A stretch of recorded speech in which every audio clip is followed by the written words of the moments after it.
নিষিদ্ধ ঘোষিত ছাত্রলীগের সভাপতি সাদ্দামের স্ত্রী এবং পুত্র কেন চলে গেল পৃথিবীর থেকে? যশোর যে ঘটনা হলো, ছাত্রলীগের সভাপতি সাদ্দাম বিয়ের পরেই 5ই আগস্টের পরে তাকে গ্রেফতার করা হয় বিভিন্ন মামলায়, এবং এক মামলায় জামিন হলে আরো এক মামলায় তাকে গ্রেফতার করা হয়। তার স্ত্রী অনেক চেষ্টা করেছিলেন। আসসালামু আলাইকুম। আমি আপনাদেরকে দেখাবো ছাত্রলীগের সভাপতি সাদ্দামের স্ত্রী ও সন্তান মারা যাওয়ার আসল কারণ ফাঁস, যা আপনারা জানলে অবাক হয়ে যাবেন। তো আজকের এই ভিডিওটি অত্যন্ত গুরুত্বপূর্ণ। তো আমি আশা করব যে আপনারা সম্পূর্ণ ভিডিওটি দেখবেন, আর এই সম্পূর্ণ ভিডিওটি দেখলেই বিস্তারিত জানতে পারবেন। আর এই ভিডিওটি দেখানোর আগে আপনাদের কাছে আমার ছোট্ট একটি রিকোয়েস্ট, আপনারা যদি চ্যানেলে নতুন হয়ে থাকেন তাহলে নিত্য নতুন আপডেট নিউজ সবার আগে পেতে আমার এই চ্যানেলটি সাবস্ক্রাইব করে আমার সাথেই থাকুন। আর এখন চলুন কথা না বাড়িয়ে আমরা ভিডিওটি দেখে আসি। বাংলাদেশের আইন তোমরা কার জন্য তৈরি হয়েছ? মানুষের জন্য, নাকি যারা সরকার থাকবে দল তাদের কথা মতো আইন চলবে? আজকে অত্যন্ত একটি বেদনাদায়ক কষ্ট নিয়ে একটি কথা বলতে চাই। দল বল নির্বিশেষে মানুষ সবার ঊর্ধ্বে, এই পরিচয়টা যেন আমরা ভুলে না যাই।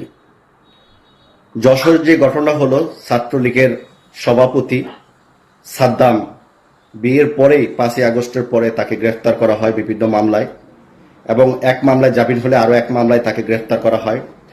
তার স্ত্রী অনেক চেষ্টা করেছিলেন নতুন বধূ থাকা অবস্থায় বিয়ের পরে জামিনের জন্য, কিন্তু সে নিরাশ হয়ে অবশেষে তার 9 মাসের একটি শিশু সন্তানকে হত্যা করে সেই মা, মানে ছাত্রলীগের সভাপতি সাদ্দামের স্ত্রী আত্মহত্যা করে। বাংলাদেশকে কি মেসেজ দিয়ে গেছে? বাংলাদেশে বিচার আছে? প্যারোলো মুক্তি চেয়েছিল তার মৃত সন্তান এবং স্ত্রীকে দেখার জন্য, সেটাও সরকার দেয় নাই। প্যারোলো মুক্তি কিন্তু সরকারের কাছে, প্রশাসনের কাছে, বা যারা জেলার আছে তাদের কাছে সেই ক্ষমতা আছে, তাকে দেওয়া হয়নি। লাস্ট কিন্তু সে যশোর কেন্দ্রীয় কারাগারে এই শিশু সন্তান এবং তার স্ত্রীর লাশগুলো আসলে মাত্র 5 মিনিটের জন্য তার লাশটা দেখার সুযোগ করে দেয়, তারপর আবার তাকে জেলের মধ্যে বন্দি করে। এটা কি আমাদের বাংলাদেশের স্বাধীনতা ছিল? আওয়ামী লীগ খারাপ ছিল, ছাত্রলীগ খারাপ ছিল? তাহলে এক কাজ করেন, আওয়ামী লীগের কোটি মানুষ আছে, ছাত্রলীগের কোটি মানুষ আছে, তাদের সবাইকে গ্রেপ্তার করে তাকে হত্যা করে ফেলেন, তাহলে বাংলাদেশের গণতন্ত্র পুনরুদ্ধার হবে।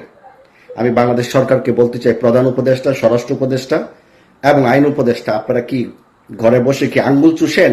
আপনারা কাদের নিয়ন্ত্রণে দেশ চালাচ্ছেন? কাদেরকে খুশি করার জন্য করতেছেন? আরে আওয়ামী লীগের মতো নরপিশাচ, আওয়ামী লীগের মতো স্বৈরাশাসক সারা বিশ্বে বাংলাদেশে ছিল না।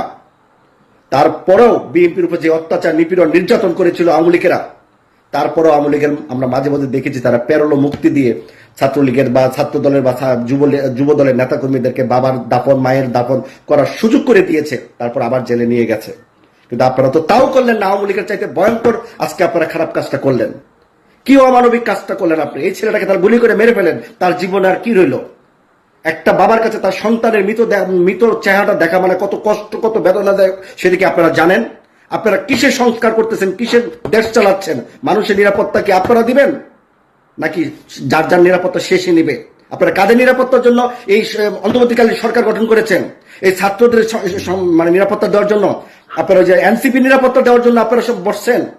আওয়ামী লীগ যদি অপরাধ করে তাদের বিচার হবে, কিন্তু প্রতিটা মানুষ তার পরিবারকে নিরাপত্তা দেওয়ার প্রয়োজন হচ্ছে সরকারের। আপনারা কি ধরনের নিরাপত্তা দিলেন? এতটুকু তার স্ত্রী জামিনের জন্য হাহাকার করেছে, তার দিলেন না। শেষ পর্যন্ত তারা যখন মানে আত্মহত্যা করলো, তাকেও প্যারোলো মুক্তি দিলেন না। জেলখানায় মাত্র 5 মিনিটের জন্য দেখে তাকে আবার জেলে পড়ে তাদেরকে মানে দাফন করতে পাঠিয়ে দিলেন। সে ছাত্রলীগ করতো, তার একটা দল করতো, প্রত্যেকটা মানুষের তার একটা দল করে, তার একটা সংগঠনকে পছন্দ করতে পারে। খারাপ হলে তার বিচার হবে, তাই বলে কি আইনের শাসন থেকে সে দূরে থাকবে? আইনের শাসন থেকে তো কেউ দূরে থাকবে না। সে ছেলেটা জেলে আছে, এটা তো তার জন্য অনেক অমানবিক কষ্টের যন্ত্রণা। সে কখনো বের হতে পারবে কিনা তারও গ্যারান্টি নাই। আওয়ামী লীগের সময় মানুষ জেলে গেলে তার নিশ্চয়তা ছিল না সে জেল থেকে বেরোতে পারবে। কিন্তু অন্তর্বর্তীকালীন সরকার তো সকলের জন্য সমান অধিকার রাখে। সেটা আওয়ামী লীগ, বিএনপি, জাতীয় পার্টি, জামাত, এনসিপি যা আছে সকলের জন্য সমান অধিকার রাখে। আপনারা কার জন্য এইভাবে দেশ চালাচ্ছেন? কাকে খুশি করার জন্য দেশ চালাচ্ছেন? আজকে এই ছেলেটা যে জেল থেকে বের হবে, সে কি ভালো মানুষ বের হবে? সে অত্যন্ত ভয়ঙ্কর হিসাবে সন্ত্রাসী হবে, হাইজাকার হবে, আপনার যত ধরনের অকারণ করার। সে যদি আত্মঘাতী করেও যদি কোনো খারাপ কাজ করা, সেটা কিন্তু তার অপরাধ হবে না, কারণ সে তার হৃদয়টাকে পুড়ে ফেলেছেন, তাকে মানে অর্ধেক মেরে ফেলেছেন। তাকে মেরে ফেলা উচিত ছিল। শিশু সন্তানটা দুনিয়াতে আসার আগে তার বাবার চেহারাটা পর্যন্ত দেখতে পেল না। সাদ্দাম ছাত্রলীগের সভাপতি থাকা অবস্থা মানে জেলে যাওয়া অবস্থায় তার সেই সন্তানের মুখটা দেখতে পারলো না। যাও দেখলো সে মৃত সন্তানের লাশটা দেখলো। এটা কি বাংলাদেশে গণতন্ত্র বলে? এটা কি এইভাবে আমরা বাংলাদেশ সংস্কার করবেন? কোনো মানুষের আইনের সহায়তা পাওয়ার প্রয়োজন নাই? কার আইনের সহায়তা প্রয়োজন আছে? ছাত্রদের? এক ছাত্রী ওই যে সুরভি নাকি ওই যে 50 কোটি টাকা মানে মামলায় তাকে রিমান্ড নেওয়া হয়েছিল, সাথে সাথে তার রিমান্ড ক্যান্সেল করে জামিনে মুক্তি করে দিলেন সাথে সাথে। এটা হচ্ছে আপনাদের আইন? ওই যে হবিগঞ্জের যে ওই যে ওসির অফিসে যে হুমকি দিল, তারা পুলিশ পুরায় মারছে, থানা পুরায় মারছে, যে তাকে সাথে সাথে গ্রেপ্তার করার পর সাথে সাথে ছেড়ে দিতে হয়েছে। আইন কি শুধু তাদের জন্য? মাননীয় আইন উপদেষ্টা, এটার বিচার কিন্তু আপনি হবেন। আমি কিন্তু ছাত্রলীগ করি না, আমি কিন্তু আওয়ামী লীগ করি না। মনে রাখবেন, এটার বিচার কিন্তু আপনাদের হবে। এই ছেলেটা কি অপরাধ করেছিল? তার শিশু সন্তানকে দেখার অধিকার তার ছিল না? জেলখানায় কি কোনো আত্মীয় স্বজন দেখা করা যায় না? কোনো আত্মীয় স্বজন দেখা করার সিস্টেম নাই? সে জেলে আছে, এটাই তার জন্য বড় সাজা। কিন্তু তার আত্মীয় স্বজন তো তার সাথে দেখা করতে পারবে। শিশু সন্তানরা তার বাবাকে দেখতে পারবে, বাবাও তার সন্তানকে দেখতে পারবে। কি অপরাধ ছিল সেই নববধূর? বিয়ের পরে তাকে গ্রেপ্তার করে নিয়ে যায়, 9 মাসের অবস্থা তার সন্তানকে হত্যা করে ছিনিয়ে নিজে আত্মহত্যা করতে হয় এই পাপিষ্ট বাংলাদেশের এই দুনিয়া থেকে। এটার জবাব দিয়ে কিন্তু আপনারা দিবেন। আমি চাই দলবল নির্বিশেষে প্রতিটা মানুষের আইন সংস্কার হোক, আর প্রতিটা মানুষ তার আইনের অধিকারের মধ্যে থাকুক। আইনের বিচার যেন সকলেই পায়, খারাপ হোক ভালো হোক, সকলে যেন আইনের মধ্যে থাকে। আমি এটা বলি না যে আমি আজকে বিএনপি করি, আওয়ামী লীগের ক্ষমতা আসলে আমি আওয়ামী লীগের সব ধ্বংস করে দিব। No, impossible.